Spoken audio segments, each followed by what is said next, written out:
with Sherry is a bariatric podcast talking about weight loss surgery. I am not a licensed professional. Any views and or opinions expressed in the show are those of the speakers and do not reflect the bariatric community as a whole. Always reach out to a professional with any medical issues you are experiencing. Thanks so much for tuning in, and I hope you enjoy the show.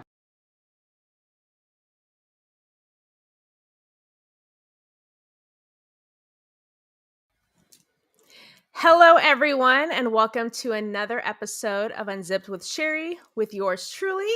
Special thank you again to Jen last week, who shared her incredible story, being at over 500 pounds at one point and having this amazing transformation story.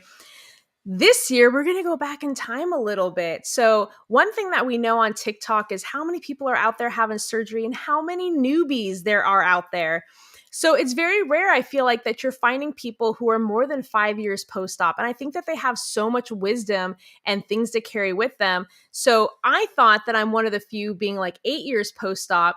But then you meet people who are like 20 years post-op. And so today we're talking with Leanda, who has, I think in December of this year, she'll correct me if I'm wrong, but she's celebrating her 20-year Surgiversary. So I'm very excited to share her journey with you, what it was like 20 years ago, what she's doing now, if she has any tips for long-term success and all of those things. So Leanda, I hope that you're ready because we're about to get unzipped. We all have a story on how we got here, right? So for me, I used to be over 350 pounds until one day I made the single decision that I wanted change. Weight loss surgery has saved my life, and now I am here for you. I want to hear your story. You know, the one that happened during that before and after picture. It's time to unzip. What's your story?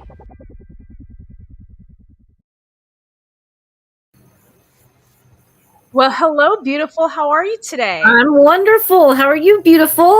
I am doing fantastic. I am so excited. Me too.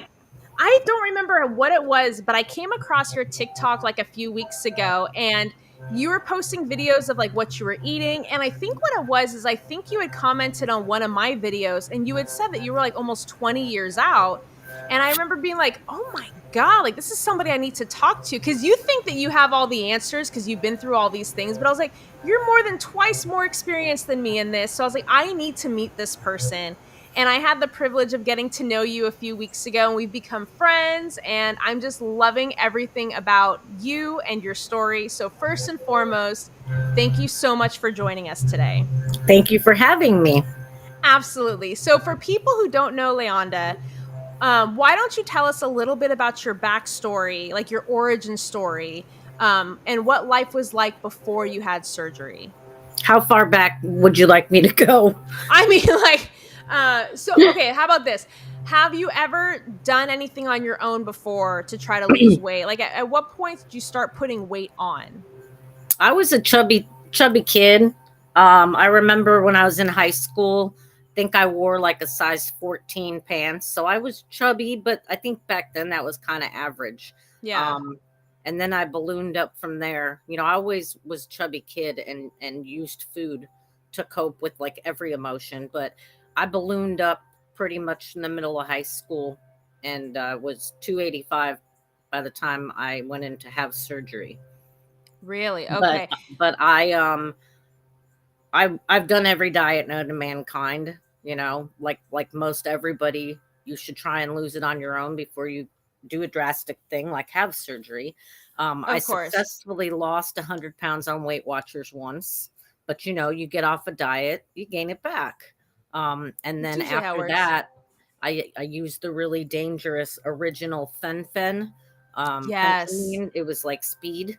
And I lost 100 pounds on that too. But guess what? Stopped taking it and gained it back. So now, how long were you on fen-phen for? Do you remember? I think I lost that 100 pounds in like 8 months. I think. Yeah, that's insane. I know. Because I remember, and that's one thing that you and I had bonded about, because not a lot of people know about fen-phen because it was around like 20 something years ago. I was 13 or 14 years old when they put me on that. And I remember I lost weight fairly quickly. I had tons of energy. I'm like, oh, like I might actually fit into, society and the classroom and stuff like that. But then I don't know if you remember, like all of those news reports came out. It's killing people. People are getting heart attacks. And then did you have to go and do like all of the EKGs and the medical I testing afterwards? did. I did because I wanted to make sure my heart was okay. Yeah, and so I Legit, remember yeah. having to do that, and then like you said, the minute you start taking this medication, all of the weight just comes like right back with a vengeance. So was there anything specific that happened at some point where you're just kind of like, because the Weight Watchers didn't work at the time, the fen was now taken off, you gained all of the weight back. What made you decide, okay, enough's enough? I've tried these other things. I need to look into surgery. Well, I had a couple friends before me have it, and they were successful with losing. One of them has gained it all back. The other Mm. one is still successful. The day I don't want to start crying. um, I had my son in 2000, and I was over at my mom's house, and he was 2 years old when I had surgery in 2002. But I was sitting on the floor with him, Mm-hmm. trying to play with him. I couldn't get off the floor by myself without help. And I realized if I don't do something now, I mean, what kind of mom am I going to be if I can't Yeah, even get off the floor? I didn't have any comorbidities. I was healthy. I was 26 years old. Um, but I saw my friend have success, and I watched her keep it off for a couple years. yeah. So I decided to look into it, and I went to a seminar, got information, and had surgery within, I think it was within a month. Really? Yeah, because back then, like we've spoken before, I didn't have to do a psych eval. I didn't have to see a dietitian. That wasn't any. There was none of that in the program at the hospital that I had. I just went to an informational meeting, um, Yeah. where the surgeon talked about what takes place in the surgery. There really wasn't a lot of aftercare other than lab work. So yeah, it was Which, a month. yeah, and I remember you told me about that and it completely blew me away, especially when you compare to what people have to go through now in order to have surgery. Sometimes it's like a 6 month or even a year-long program you have to do ahead of time, these liver shrinking diets for two Hmm. weeks. For some people, 4 to 6 psych evaluations, nutrition appointments, all of these things. And you said you had none of that, which number one, completely blew me away. And then number two, 20 years ago, people weren't really talking about this surgery. It wasn't in a very open forum. It wasn't until, I believe, when I did my deep dive a few weeks ago, it wasn't until I think it was Carney Wilson had come out and was openly talking about her weight loss surgery. But Uh-huh. people weren't talking about it back then. So when your friend had it, like, what thoughts did you have initially? Did you think that it was way too dangerous just to lose a couple of pounds, or were you I very I open? did as much research as I could. Back then, there really wasn't a lot of information out. The website that still exists today, obesityhelp.com, Hmm. was where I initially found myself doing a lot of research. And I had a page years ago. I don't even, it's probably still up there. I don't even know my Really? username or password, but I had a page that I made and talked to a lot of people that had already had surgery. So that was really um, what helped me to research and decide that I was going to do it. So when you have that first appointment, like that information appointment, and then you kind of, whatever is discussed in that meeting, you're like, okay, I think I'm going to do this. You're saying that you had like less than 30 days before you were actually on the operating table. Yes. So in that 30 days, what kind of stuff goes through your mind? Because you're a new mom, like you're doing like this surgery that's not very well known or it's not really out there. Like not everybody's doing it. When when I when I decided I was going to do it, I had a will drawn up because I was terrified I was going to die on the table. Yeah. So is there anything that you do to kind of like mentally prepare yourself? Because like you said, they didn't really give you any warning. They didn't like have therapy appointments. Like there was like they literally just threw you out like the lamb to the wool. All I was told was that I could eat in moderation, small meals throughout the day. That was basically it. I was never told that I could not drink out of a straw. I was Really? never told that I had to stop drinking 30 minutes before meals and after. And the amazing thing is the doctor that did my surgery was like 75 years old. He had done a lot of gastric bypass. He was one of the best surgeons at the hospital that I went to in Chicago. Um, but there was no aftercare. I mean, I went for like a post-op appointments to make sure I was healing good and weight Right. checks and stuff. But I moved at 3 months post-op from Chicago to North Carolina where I live now. So I had to find another bariatric doctor. Oh, wow. So one of my guests, I think it was like a month or two ago, Jamie, she was like 20-ish years out as well. But this was before they were doing it laparoscopically. And she was telling me about the scar that she had from like one end to the, like they cut her open. Hmm. But you were one of the first people back then where they were just starting to do it more laparoscopically. Yes. And my friend that I mentioned that was successful, she had it the open Roux Y gastric bypass. Oh, so she had it the original She way. had it 2 years before I did, so they weren't doing laparoscopic yet. Interesting. And then like compared to like what her journey was like as far as the healing, was it a vast difference between like how long it took for both of you guys to heal from it? I don't think I ever really asked her, but I would think, I mean, I'm a nurse. I would think that healing from having a huge incision probably hurts more than just the Right. six little, I don't know what you call them, the six Like little little incisions or incisions that yeah, I yeah. had. And so what was the recovery like for you in the very beginning? Actually, I mean, it's been a lot of years, but I Well, yeah. remember I remember waking up and having gas pain in my shoulder, on my right I've heard shoulder. people talking about that. Yeah, and it hurt, but nothing in my abdomen hurt at all. It was just that trapped gas, and I was told by the nurse and the surgeon, get up and walk as much as you can, and it'll help get the gas pains out. So, literally, when I woke up from surgery, I was a little bit groggy, and then once the Yeah. nurses let me get up, I was doing laps around the nurses station. And Really? yeah, I was doing laps. Yep.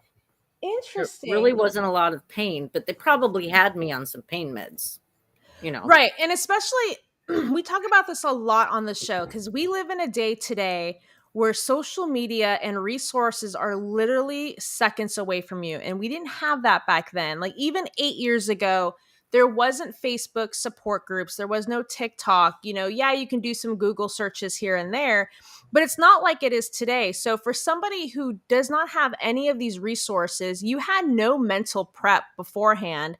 What was it like for you in the very beginning mentally as somebody who used to turn to food as like a coping mechanism or as a comfort, and not being able to have that anymore? Did you ever struggle with like mental issues when it came to food in the beginning? Oh, sure. I mean, I kind of regretted the surgery at first Hmm. because, well, I wasn't, everybody's different. When I woke up from surgery, I wasn't hungry. I didn't desire food at all. And my true hunger never came back till I think about, excuse me, 8 or 9 months post op, like real hunger. Yeah. Of course, I would get like a feeling of, like feeling like faintish or, like my body would tell me I need to eat. Yeah. Um, but I still regretted it because I wanted to eat. I missed food, and I'd be around my parents because I was a single mom when I had surgery, and Yeah. I'd be over there for like a family dinner, and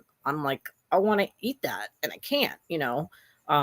So I had, I mourned the loss of food. Um,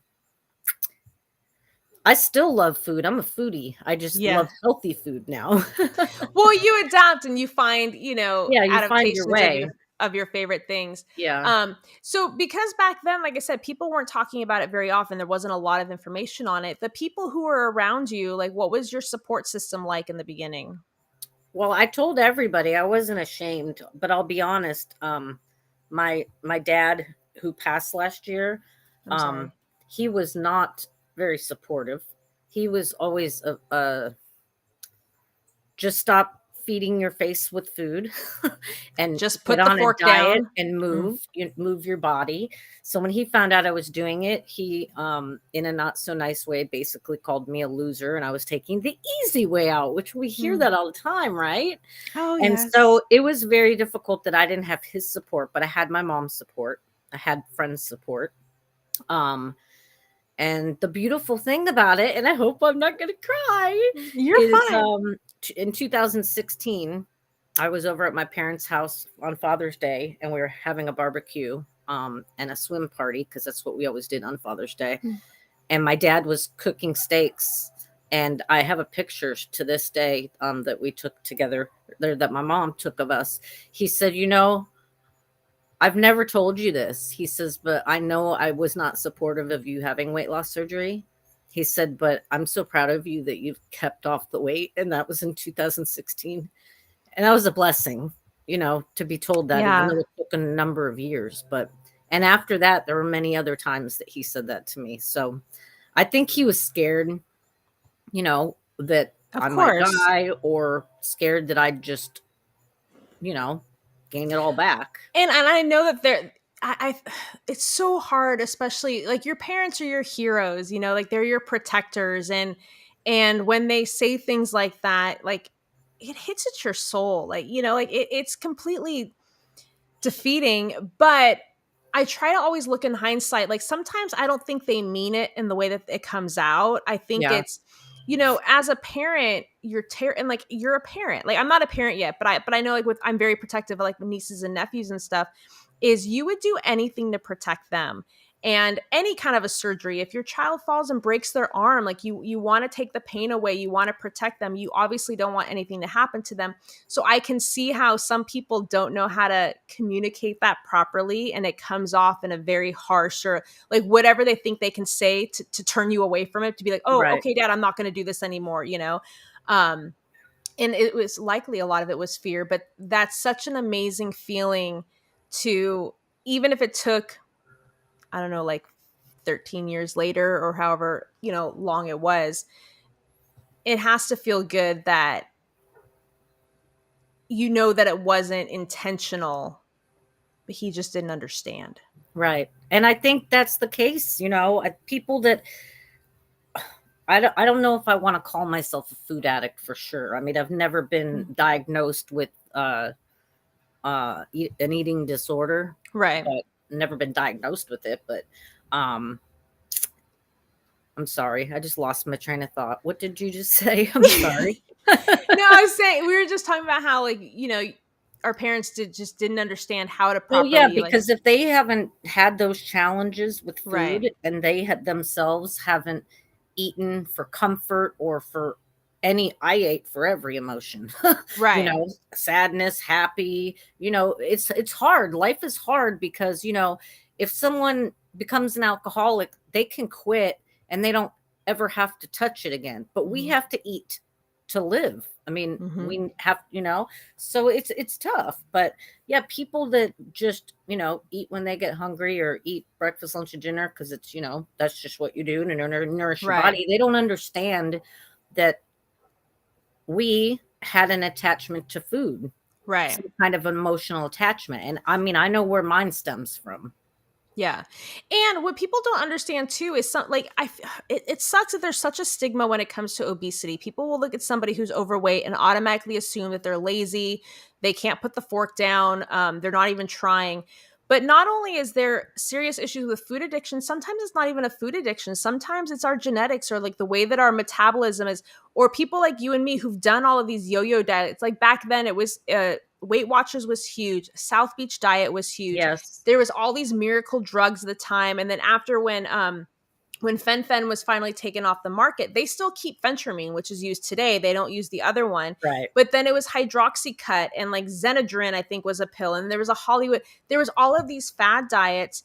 And I think sometimes over time, when you've done all of these yo-yo things and you go up and you go down, you're messing up your metabolism and you're throwing everything out of whack. Your hormones come into play. And so sometimes there's people like, we're eating salads and we're working out and we're doing all these things, but the weight is not coming off. And it's like, well, you're not trying hard enough, or you need to give it a little bit more oomph, or One thing I always thought was interesting is people used to look at weight loss like they would look at religion, in the sense that, like, this, you need to follow this, really, like, you need to do Right. this and this, and everybody has an opinion, and it's like, yes, some things work for some people, doesn't work for everyone. And back to um what you were saying with genetics, sorry to mhm. interrupt. No, Um, you're good. my biological grandmother weighed almost 600 pounds when she died.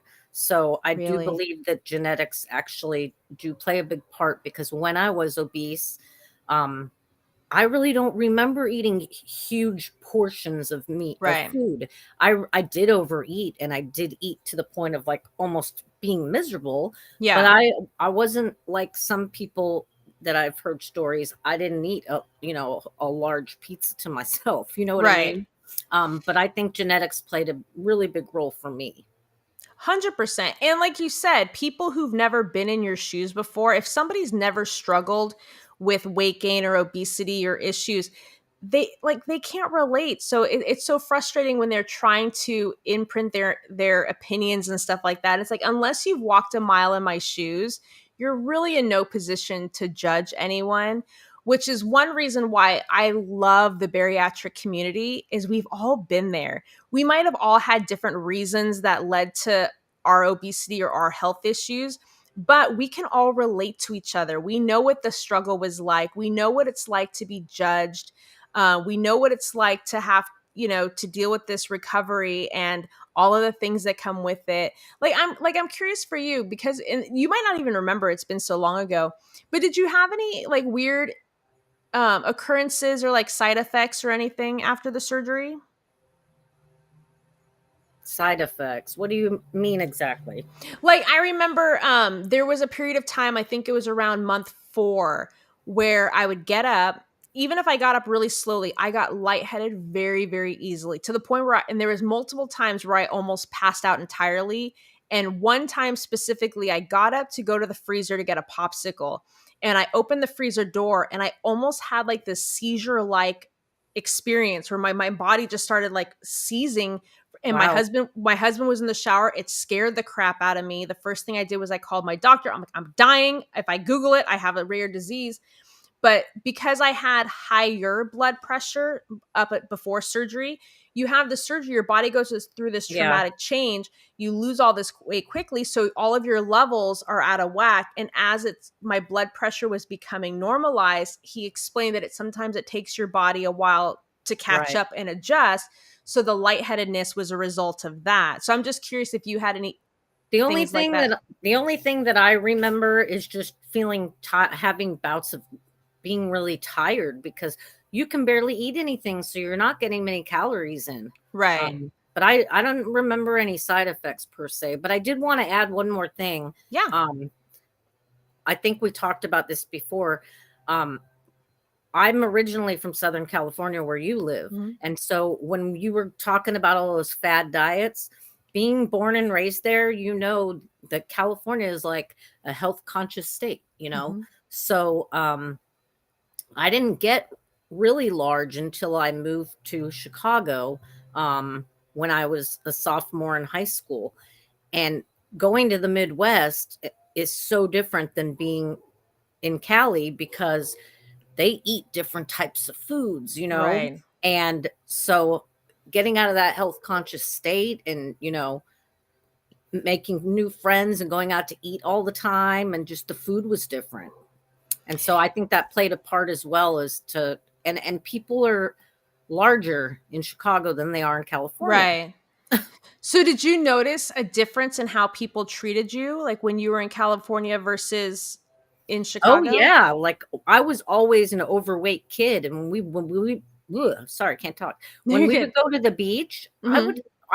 I remember I'm a little older than you, but I remember growing up at the beach, and if you didn't have like a perfect body Mhm. and you were chubby, people would look at you. I mean, Yeah. pardon me, sorry. You're good. I'll But drink some water too. it might be different now. I haven't been back to Cali in a long time, but I mean, it was just, I was picked on so much as a Mhm. chubby kid, and I wasn't even that big. Yeah. But, you know, but it was different moving into the Midwest. People were not judgmental like that. Which I love. And maybe I wonder if my life would have been different, even if I had the same body in like a different state. Cause I grew up not just in Southern California, not just in LA, but in the San Fernando Valley, which any kind of movie that portrayed the Valley girl, the blonde hair, blue eyed, perfect Mhm. bikini bod, the Alicia Silverstone and Clueless, that was people's perception of the Valley. And I would go to high school and people are driving Mercedes and they're Yep. wearing in the 90s. It was crop tops and the overalls and all It's of what these. it's what Hollywood wants to Mhm. portray. Yeah. Yeah. And then you pull up into school in an 84 beat up Oldsmobile and you're like over 240 pounds. And you're like, one of these things is not like Right. the other. Right. And and it sucks. I think it's always set like very unrealistic standards. And I remember being in college and having to write a paper about people's perception of Hollywood and the desire to be thin. And that, I think it was like really in the 90s is when all of these fads really exploded in all these different places. And then you had the P90X and you had Jenny Craig and Weight Watch, and everything was just a fad, like a quick fix. Yeah. And people don't realize that a quick fix, yeah, you might lose it fairly quickly if you're lucky, but the minute you stop it, it's not a long-term solution. And that's And why when people say that the surgery is the easy way out, man, it gets to me so bad because you Mhm. know what? If you have a blockage in your heart, should you not go get a bypass? Right. I mean, hello, it's a tool. But Yes. yes, it works for you, especially in the honeymoon period, which my Yes. doctor told me was the first 18 months. I've heard different from different people, but your tool, you will lose weight that first 18 months no matter what you're eating. I mean, we ate like birds, Yeah. um but it's a tool. I mean, I gained 10 pounds last year when my dad was in the hospital dying because I was eating hospital food and Yeah. I wasn't working out. um I was able to lose it after he passed. I mean, but it's a tool. If you're feeding your body the wrong foods, you can eat around your restriction. Right. That's what my friend did.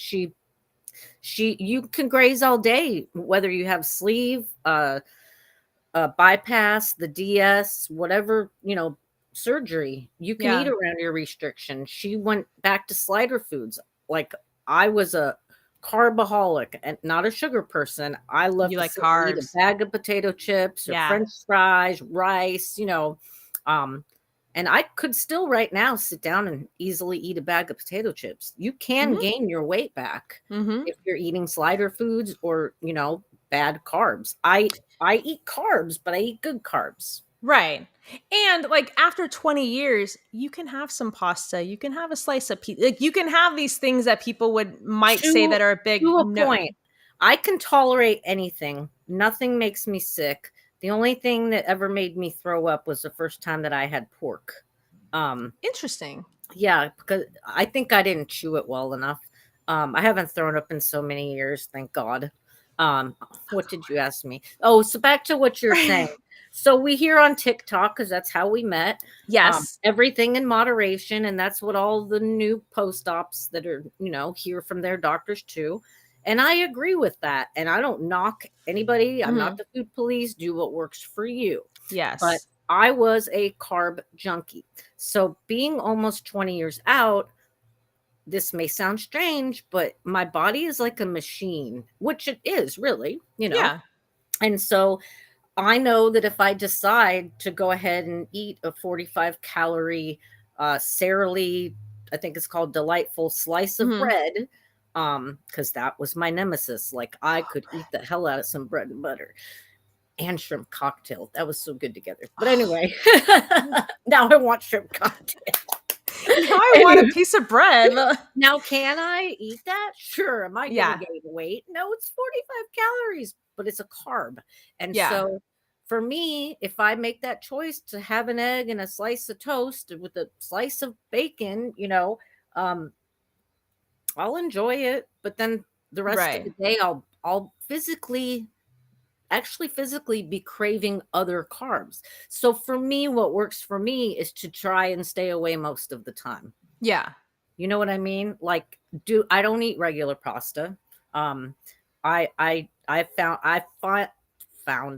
found alternatives to the foods Yeah. that I love. I used to love pasta. I still can eat fettuccine Alfredo. I make my Alfredo sauce myself. I do Um, too. and for the longest time, I was using zucchini Mhm. noodles as like my pasta. But then I found something called Paul Mini. It's made of hearts of palm, which is a vegetable, and Really? it tastes pretty good. And then my newest love that I found from my friend Shelly on TikTok is Bonza pasta. It's made of chickpeas, and it tastes just like pasta. Really? I actually have a TikTok on my page from a couple nights ago when I made it. I'm gonna go look it up. And that's Yeah. one thing. One thing that I love about your page is you post a lot about what you eat. Because you know what's so funny is people who are newbies, and if they reach out to me, and a lot of they all ask the same question: what do you eat today? What's your diet like? What's your, what's a typical day for you when it comes to food? And I've never really posted very much about the stuff that I eat, because I used to always think nobody's gonna care what, like, if I'm eating. Sorry, I'm outside. Ignore that motorcycle that went by. The lighting was terrible in my house, so I No, no, decided to you're fine. enjoy the weather. But what I get a lot on TikTok is, since I'm so far out, people want to know what I eat every day. Now, I Yeah. see a lot of videos of people doing what I eat in a day videos. Like, I've only been on TikTok since January, okay? I'm not all this tech savvy with how to do Yeah, I'm all not. these things. Um, and plus, I eat the similar same things Mhm. almost every day. Like, I alternate between having chicken salad and tuna salad for lunch. So, like, Yeah. every other day, I eat the same stuff. So, even if I knew how to like clip all that together throughout the day, I think it would be boring. I just started posting what I eat for dinner at night just to show one meal. I mean, Mhm. and when I go on lives and I talk to people and get to know people, if they want to know what a typical, day of eating is for me, then I'll share. I mean, I can Yeah. share here if you'd like. I don't know. Yeah, whatever you want to share. And it's so funny because you and I are like creatures of habit. Oh, Like I am so I'm creature of not habit. like when I first had the surgery, we didn't have TikTok or anything like that, but I had Pinterest at least. So I would find like recipes on Pinterest, and then it became kind of like a game. Like I would try like these new recipes. I'm Italian. It's bread and pasta and carbs. So now it was zoodles and spaghetti squash and mashed Oh, I cauliflower. love Like, spaghetti. I love spaghetti oh, squash. oh my God, I have this amazing recipe and we're getting to the season for it. I usually make it around Thanksgiving where it's spaghetti squash, Italian sausage, and kale. Oh, wow. And when I first like saw, like heard about it, I'm like, oh, that sounds like disgusting. And I've made it for people. I made it for myself because I couldn't eat pasta. And like for Thanksgiving, we do these huge Italian spreads. So I had to make a dish that at least I knew that I could eat. Right. And it became such a staple that everybody requested it every single year. And it was Isn't so that simple. funny? And it's funny that you say that. Oh my God. It's funny you say that because, like, you always got to have something that you can eat, because if Yes. if you're going to a big family function, you don't know the ingredients that are in stuff. I Right. mean, that's why I prefer to I mean, my husband and I love going out to dinner, and you never know what's in the sauces and stuff, and you got to be careful. Yeah. Um but that's why I prefer to cook, because I know what's in there and I know what I can eat. Because if you go to a Yeah. family function and everybody's bringing a million sides. Plus, I had bypass, so I have to be careful of dumping, Hmm. because which I have not dumped in many many years, thank God, because I stay away from the stuff that I know, Right. because it is the worst feeling in the world, but it's a beautiful thing that I have it, because it keeps me away from the Keeps you stuff in that, check. yeah. And Yeah. with some people that don't have dumping, it's hard for them, to stay away from the stuff, because they don't have that like deterrent. You know what I mean? Right.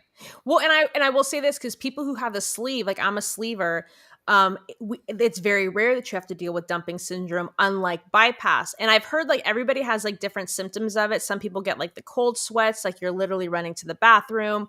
I've never Um, had to run to the bathroom.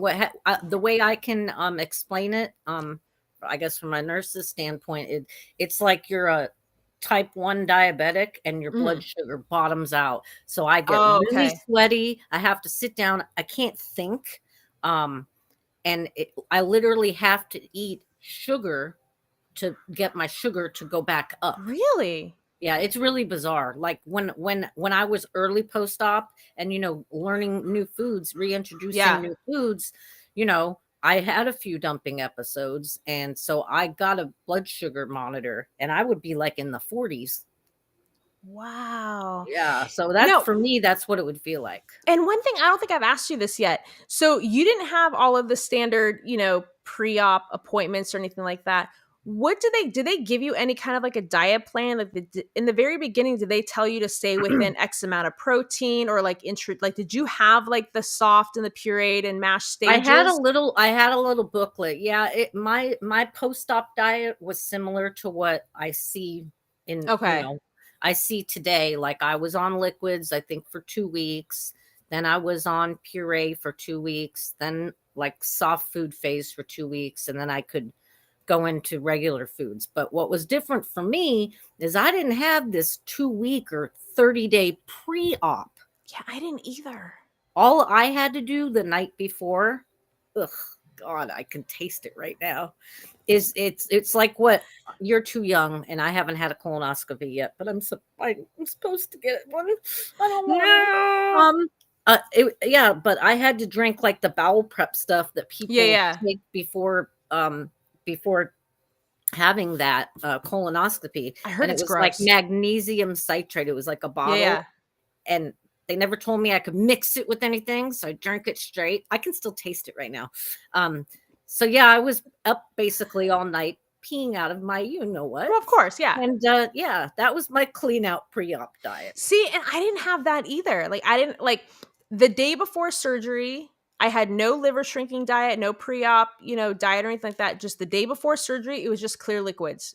I Yeah. think I was allowed like maybe tea, popsicles, jello, broth. I honestly think, and this may be my nursing background, but I think the reason why they do pre-op diets more now isn't to change anything in your digestive system. I think it's to start training you that you're going to be living on liquids Right. after surgery, so that you can have that mental, before you go on the operating Right. table, you have that little mental training of doing a pre-op, so you can be prepared for after surgery, that's how you're going to have to Yeah, and I'm not a drink and eat. doctor, so I can't say for sure. But I remember Right. I've had a doctor, my doctor didn't do that 2 out the 2. Now, I'm sure in some cases are different. Like I'm sure for some people maybe you do have to lose some weight beforehand to make it safer to move around those organs. But he had said that there's a lot of doctors that do it specifically for that purpose. It's almost like Right. to make sure that you're mentally able to handle it, or to make sure that you're taking it seriously enough. But I think that I don't personally, I feel like that's more brutal. For somebody who has not had surgery yet, you're making them eat as if they had the surgery, but your hormone hunger. And I watch people struggle. I mean, I'm Mhm. thankful I didn't have to do that. Yeah. I'm sure it's hard. So kudos to everybody out there who's had to do the pre-op diet. 100%. And so one person I want to give a shout out to is Jenna, who we've had on the show a few weeks ago. She's the first guest that we had on the show who had not had surgery yet. I wanted to talk to somebody who was in the process of having surgery. And so her surgery is scheduled for this Friday. So Jenna's having her gastric bypass on Friday this week. And I Wonderful. think that's a perfect segue.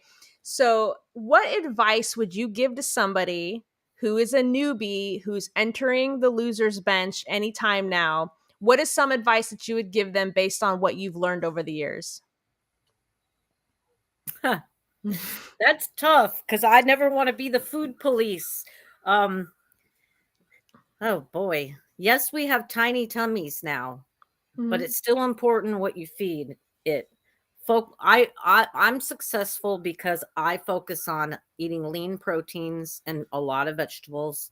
And I do eat carbs, but I eat healthy carbs like avocados, sweet potatoes, nuts, um, stuff like that. I had to break up with all the foods that I love so much and found Yeah. alternatives. Not to say I'm perfect. I'm not. God knows I'm not.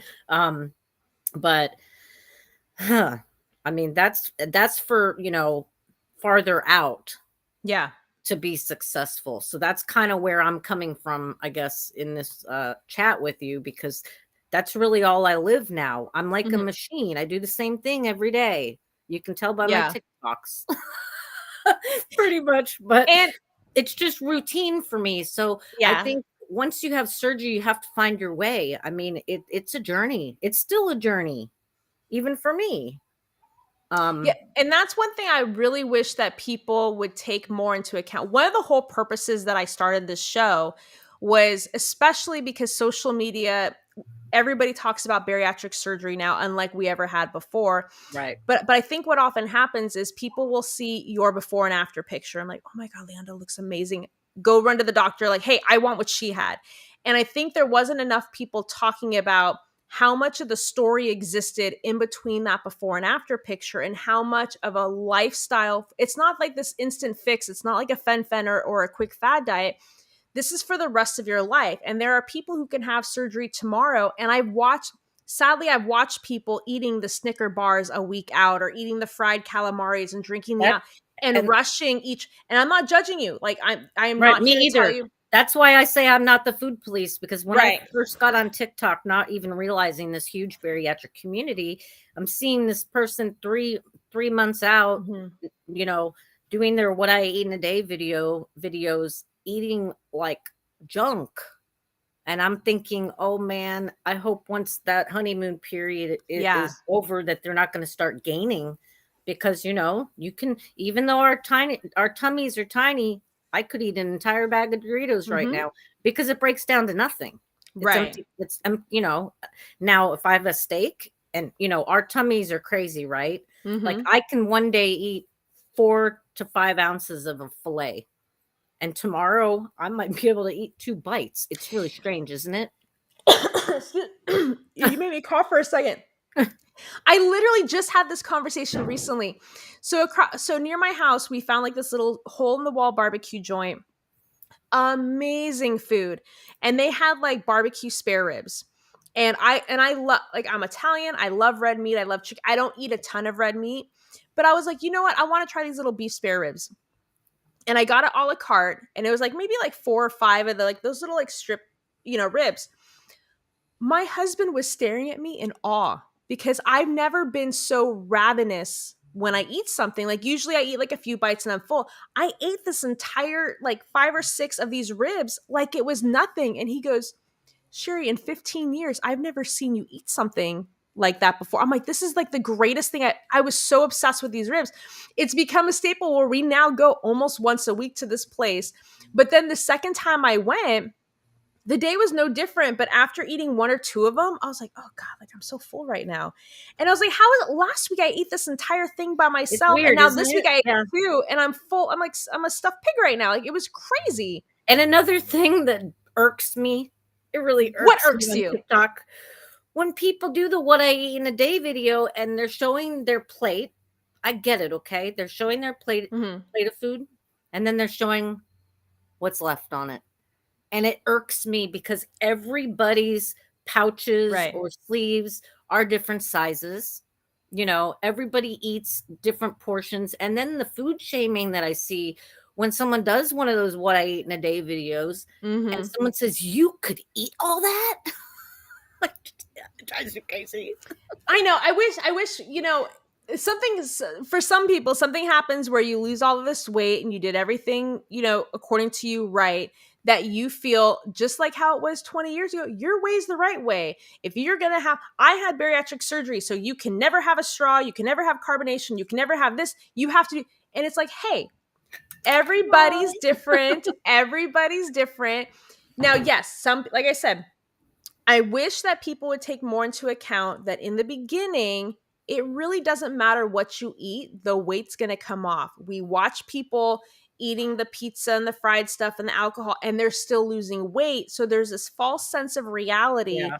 that you're indestructible and that it doesn't matter because you're just going to keep losing weight. But then, like you said, there's a honeymoon phase. It's usually about the first 18 months where eventually your body's 100% healed, you are fine, and now your body's adjusting to the foods that you're eating differently. And if you have all of these bad habits from day one, Right. those are the people, unfortunately, that are often statistically going to be the ones who have more regain because they didn't retrain their brain from the beginning.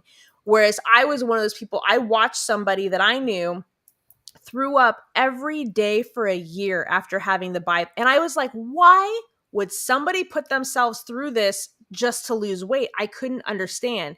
It wasn't until I was years removed and I had already had the surgery and looking back and I looked at the foods she was eating and I'm like, well, that makes sense because I was so strict about ever having regain or ever like having a complication that I was almost overboard. I think it was like 7 months before I had a salad. It was 8 months before I had any kind of caffeine. Like I was just so over the board, crazy. Now, I'm not going to tell somebody you cannot have caffeine for 8 months because everybody's different. Everybody reacts different. Some people will swear you can't do a straw, it makes you sick. For some Yeah, it's funny people, all the and then the whole other topic for another time is you can stretch your pouch out. Nope. yes, Now no, now our stomach is a muscle.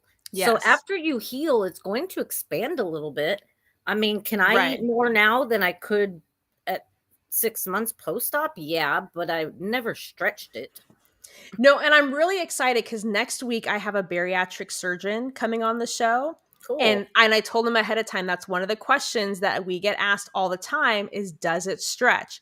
And what I used to think the same thing. Oh my God, I stretch out my pouch. I had years ago like 50 pounds of regain. And I thought for sure I've ruined everything. My life is over. But to this day, like you said, you can eat an entire bag of chips. I can eat a whole bag of popcorn like nothing ever happened and probably still eat 20 minutes later. But you give me 4 or 5 bites of a solid chicken breast Exactly, yeah. and I'm full. So it's not that your stomach is stretching, your pouch is stretching. I think it's the foods that you're tolerating and what you're filling it with And what gives can the fit in there. illusion. Exactly. And foods are going to hold you longer. Now, Yeah. I still do what TikTok calls profy. I still do protein in my coffee in the morning, 2 cups of coffee, and that instantly from the protein that I use, Mhm. instantly I have 40 grams of protein in the morning. I still do that. That's what my breakfast is because I'm not a Right. real big breakfast eater. Now, I I'm like not love either. breakfast food, but I don't like to eat first thing in the morning. I So don't either. if I want breakfast food, sometimes I'll have breakfast for lunch. Um, Mhm. but you know, and a lot of people say, oh, you shouldn't be doing protein shakes anymore this far out. And I agree to a point. I like it in my coffee because I love the Right. flavor and it gives me protein. And since I'm not eating a meal and you need protein, protein fuels weight loss. I prefer to still use it in my coffee, but I use real foods throughout my day, Right. to get my lean protein and veggies in. Yeah, and I'm like you. I'm one of those people that even to this day, I can't eat something heavy first thing in the morning. It doesn't sit right in my stomach. It's just too heavy for me. Um, Hey, Hi, Allison. Um, so for me, a protein shake is perfect because I can drink liquid. I usually have my 1 cup of coffee in the morning, and then usually an hour or so later, I have like my protein shake or something like that. Or if I have breakfast, I'll usually eat like around 10:30 something. And I'm a 5 a.m. wake up call for me. oh, not me that early. I do. I have a million billion jobs, so I have to start early. But I can't eat that early in the morning. It just sets this tone for the whole day where it just sits heavy on me. Yeah. So if I'm going to eat a meal, it's usually 4 or 5 hours after I wake up, which now some person watching this might tell me, "Oh, that's terrible. You have to eat within the first 30 minutes you wake." Yeah, there's so many different programs and different doctors Yeah. and different rules. I don't go probably more than 3.5 to 4 hours. Yeah. And once for me personally, once I But have it the also first depends on what you're eating too. yes. What Cuz stays with I you longer.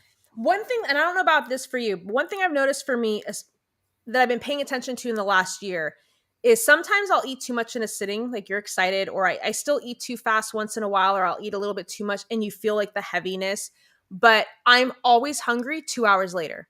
So, regardless if I eat 3 bites or 13 bites, 2 hours later, I know I'm going to be hungry again. So, I've had to retrain my brain. Like, I don't have to go crazy in this meal because I can just eat a few bites, save it for later. Because in a couple hours, I'm going to be hungry again.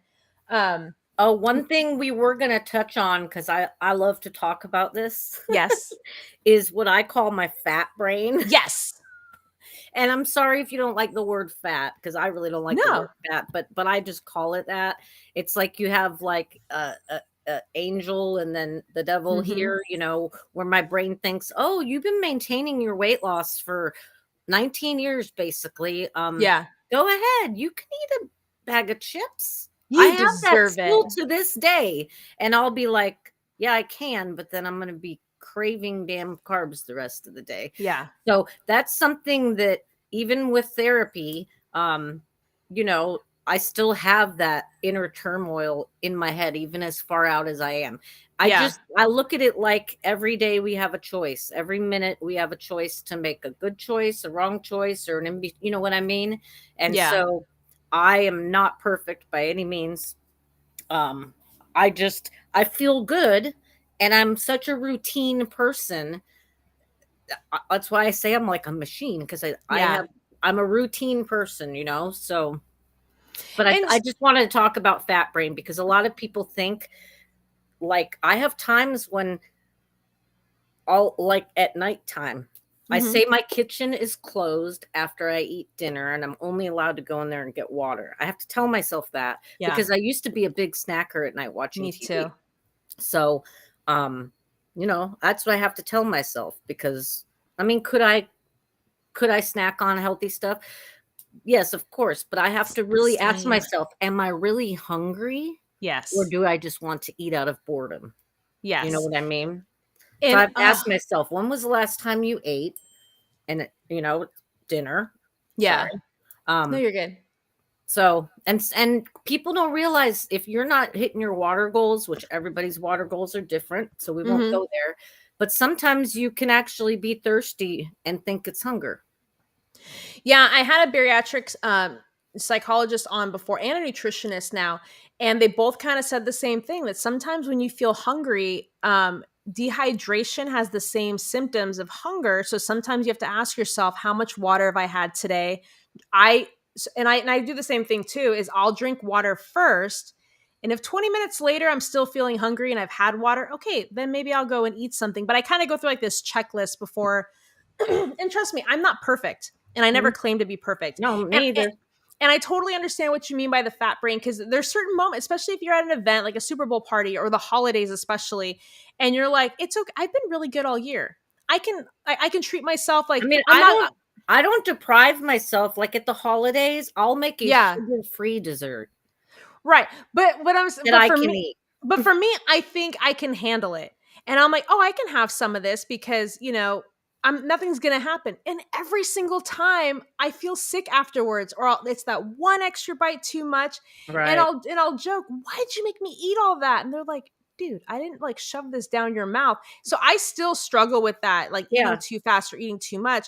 But I have to remind myself that no, sometimes you can't just have it, because I know what the end result is going to be. And I have to remember, I know what the end result is going to be. I don't have to indulge. One of the biggest advice I had been given one time was, the first bite will taste identical to the last bite. And That's good. I've Yeah. been very good lately. You don't have to eat the entire slice of something, because it's not like it's going to progressively taste better, or like it's Yep. going to taste the That's same. that's because we used to be part of the have to Yes. clean your plate club. Yep. You gotta eat your whole plate before you can have dessert. Well, I really want the Right. dessert. Okay, I need to shovel it all in my mouth. Right. Right. Um, so I can't. So this happens every single time, and we're running close to out of time. So I wanted to ask you something. Sure. Um, you are so far out from surgery. In December, you're going to be 20 years. So for a long period of like the whole obesity part of you and that whole chapter is so far removed from who you are today. I'm sure that there's so many people that you've met in your life who never knew that side of you, or never knew that part of you. So because it's so removed from you, what made you decide in January, like, hey, I'm going to start making videos and I'm going to start, like, being part of this bariatric Sure. community? Well, I have I'm I love helping people, obviously. Yes. And I've been involved in Facebook groups for years, different support groups on Facebook. I was an administrator for a group of over 100,000 members, and Wow. it was a regain group. Um, and I'm still I'm not an administrator anymore, but I still cheer people on in those groups. So I'm part of a lot of Facebook groups, and I have been for years, because that's what helped me, because like I moved to North Carolina when I was just 2.5 months post-op. So Mm-hmm. I didn't really have a support system. So, I joined all these Facebook groups, and that's what helped me in my journey. But helping people also helps me stay on track. So like I Yeah. said, I knew TikTok existed, but I'm already on Facebook, and a lot of my time is helping people on too many groups. Right. and and and I have an Instagram, but I don't do anything weight loss related on my Instagram. Um, but I found TikTok because my nieces do dance videos, and I didn't know there was this bariatric community. So when I got on there, and my For You page, I didn't know what I was doing at all, but Yeah. I started seeing bariatric content, and I was like, well, this is kind of cool. And then one day my friend Shelly went, well, she wasn't my friend then. This really cool lady went live, and I'd never gone into a live on TikTok. I didn't know what it was doing. And I started hearing her story, and she, I think, is 8 years post-op, but she had sleeve and then had to get revised to Roux-en-Y bypass Oh, because of okay. reflux. But I went into her live one day. I started meeting other people in there, and so I introduced myself. And when I said I was almost 20, well, I was 19, I'll be almost 20. It doesn't matter. When I, mentioned how far I was out, people started asking lots of questions, and like I said, I love helping people. So I started sharing on TikTok. I'm not some big content creator. I maybe post 3 times a day, but I love encouraging Right. people. So like I said, I'm a creature of habit. So every day I do the same. I think it's stupid, but people seem to enjoy it. No, I I love it. I do No, I do I just like uplifting people, so I'll do a post of, yes. you're beautiful, you're handsome, you're worth it, you're doing a great job on your journey, and have a beautiful day. Are you going to stay on track with me? We'll do the best we can. It's pretty much the same thing. And then I do like an inspirational quote, and then I post my dinner, and then sometimes I post other random stuff, but You know what I love about your page too is you don't really make, you know, the thing about TikTok is it is very self-gratifying. You want to look good, you want to like have like this certain persona of like, but like you're not into all that. You're like you post your food video. I love that you post like motivational quotes or motivational sayings or just like really like uplifting things that anybody, even if you didn't have surgery, like you can read that and you can really relate to it. And it's a nice little, and I wake up in the morning and you and oh, you you're show up sweet. you show up in my I'm feed. I'm like, sure a oh, lot more people actually view them. That not everybody likes everything that they see. right. I do. Every single post that I view, if I like it, I give it the little heart thing. That's Yeah. just me. But I'm sure it helps uplift people. But at the same time, I don't always want to paint this picture like this journey is like easy. Okay. Right. It's hard for me to look back years and years and years ago, really, and remember a lot of stuff because it's been so many years. Yeah. Um, but I have my moments. I mean, my I have videos on my TikTok that are not always uplifting. I've Yeah. posted a video one night apologizing to all of my followers that I'm just exhausted and I cannot comment on every one of your comments because I'm an overachiever and I love helping Right. people. So when people comment on my videos, I could just give a little heart, but most of the time I Yes. always want to give that encouragement back. If they take the time to watch my video and say something nice, I want to encourage them. That's just the kind of person I am. So I have some funny content on my page or videos of me sad about my dad's loss and have had a couple too many drinks. And so I'm Yeah. real. I'm as real as I can be. No, but that's the thing though, and that's one of the reasons why I wanted to do this show is like I said, people will see um our before and after pictures and they're blown away and they want, but I'm like, but you have to understand what we put out on social media is not us 100% of the time. We're Of feeling good course. that day we make a post. There's Yeah. some days where you have mental health issues or you have anxiety or you're just like, people will have had this surgery in the beginning. Why did I do this? And you have regrets. And and they go through depression because your Mhm. body's going through so many hormonal changes. I'm sorry, you hear those birdies? I do. So They're many excited. hormonal changes because Mhm. you're healing. Yeah, and that's why I think it's so important for people to talk about not yes, you have these amazing NSVs, your life changes. You can now go clothes shopping and not have to get special storage. You can cross your legs, you can do all of these things. But sometimes you see food on TV and you want to go crazy because you You can't want to eat know what that. my favorite NSV is? Yes. I have a video of it on my TikTok. What So, is it?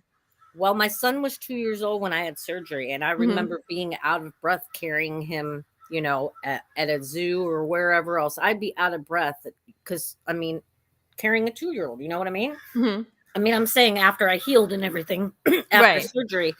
And so I have one of my before pictures. It was a Christmas picture. Is me holding my son in the Christmas picture, and that's one of my before pictures. And I remember after I lost all the weight, I thought to myself, God, I used to be so out of breath carrying him around and couldn't tie my shoes without being out of breath. And um, now my son loves to pick me up. I It's love still very uncomfortable, Of but I have a course. video on my page. He wanted to pick me up, I saw that and one. I screamed in it, and I wrote on my TikTok, "Turn volume down," because when he Yeah. picked me up so fast, I screamed. It's still uncomfortable to me, Yes. not because I think I'm 285 pounds anymore. I Right. don't have any body dysmorphia anymore. I used to. It took Yes. years. I see now the size that I really am. When I look in the mirror, I don't see that bigger person.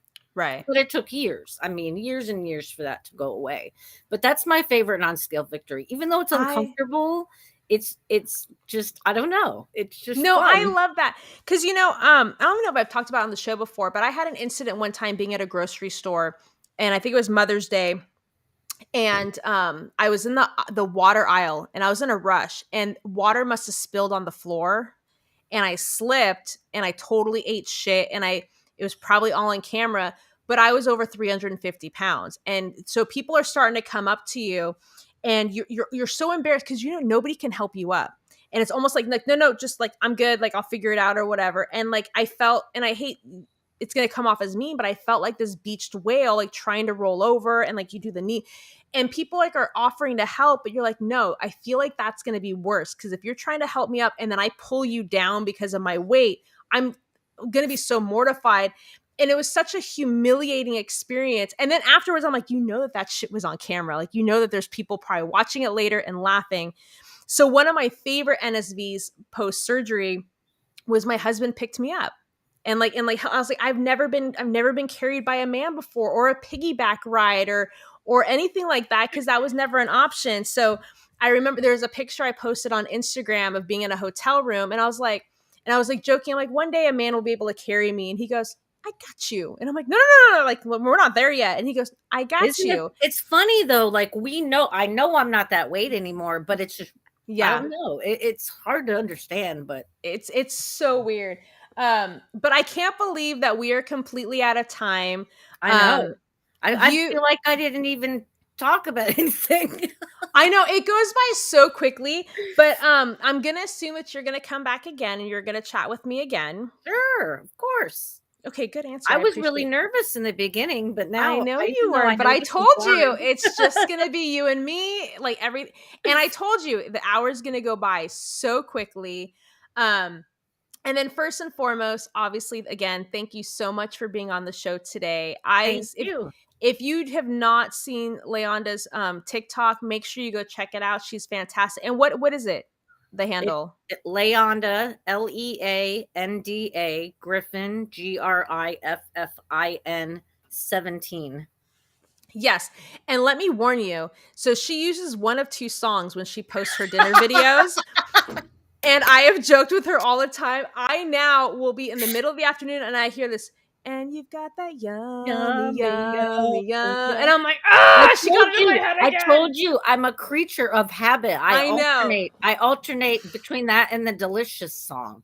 Yeah, I know. delicious. I Dun, am a dun, dun. creature of habit. I use the same music for my inspirational posts every day. And I give you a hard time. I just joke because I now will find myself, because now I can tell you I think about you multiple times a day, every day, because that song will pop in my head and now it's forever associated with you. And I absolutely love it. So if you're not following her on TikTok, go out there and follow her on TikTok. If you've been watching this, you've been watching it live on YouTube and Facebook. You can watch the episodes later on as well on YouTube and Facebook. I'll also be on Spotify and iTunes at Unzipped with Sherry. And it's been such a pleasure, Thank talking with you you. It today. has. Thank we Yes. And I do want to we gave a shout out to Jenna, who is having her surgery on Friday morning. We are super excited. And she promised me she's going to be giving me constant updates on what she's going with.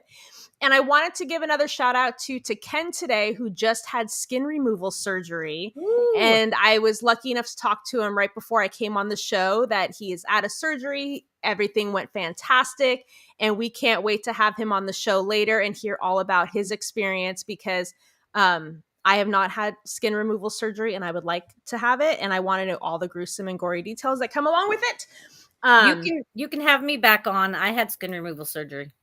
Wait, how did we not even freaking talk about that? Okay, so we can do it another time. I know, but I didn't even have it in my note. Like, look at all these. I have like all these like notes all over the place. Okay, so we're having you come back because we now need to talk about that. Okay. If anybody wants any questions for Leanda in the future, you can always reach out to me, or like I said, follow her on TikTok. Thank you guys so much for watching, and I hope that you all have an amazing rest of your week.